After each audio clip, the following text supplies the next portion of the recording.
بسم اللہ الرحمن الرحیم۔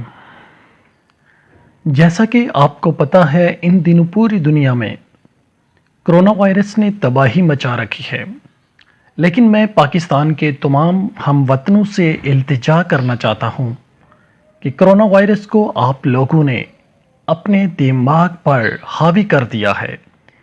بے شک کرونا وائرس ایک جان لیوا مرض ہے، پھر بھی خدا را آپ لوگ اپنے آپ کو کرونا وائرس کی خبروں سے دور رکھیں۔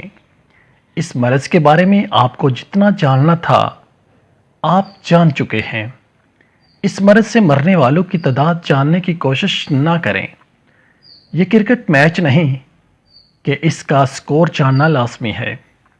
مرنے والوں کی تعداد دوسروں سے شیئر مت کیجیے۔ دوسروں کا دل اور دماغ کمزور ہو سکتا ہے، وہ ایسی خبریں سن کر بیمار پڑ سکتے ہیں۔ انٹرنیٹ پر ڈھونڈ کر کرونا کے بارے میں جاننے کی کوشش نہ کریں، اس سے آپ کے دماغی طور پر کمزور ہونے کا خدشہ ہو سکتا ہے۔ ہمیشہ کرونا کے بارے میں سوچتے رہنے سے آپ ڈپریشن یا نروس بریک ڈاؤن کا شکار ہو سکتے ہیں۔ قرآن مجید، دینی تعلیم، پسندیدہ مستند کتابیں پڑھ کر وقت گزاریں، نیکیوں میں زیادہ وقت گزاریں، بے فکر رہنے کی کوشش کریں۔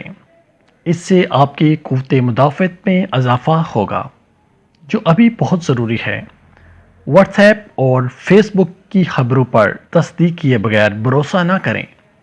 یاد رکھیں، واٹس ایپ کوئی آفیشیل ایپ یا لیگل وے نہیں ہے۔ ہر ایرے گیرے کی تحریر یا پوسٹ کو ڈاؤن لوڈ کیے بغیر ڈیلیٹ کر دیجیے۔ خدا کی رحمت پر بھروسہ کریں اور یہ یقین رکھیں کہ جس طرح ہر بلا ایک دن ٹل جاتی ہے، یہ بلا بھی ٹل ہی جائے گی۔ مسنون دعائیں، وظائف اور مکمل احتیاط کیجیے۔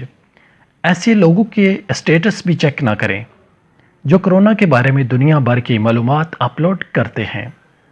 اللہ تمام مسلمانوں کو کرونا وائرس اور دیگر آفات و آزمائش سے محفوظ فرمائے۔ آمین یا رب العالمین بجاہ النبی آمین۔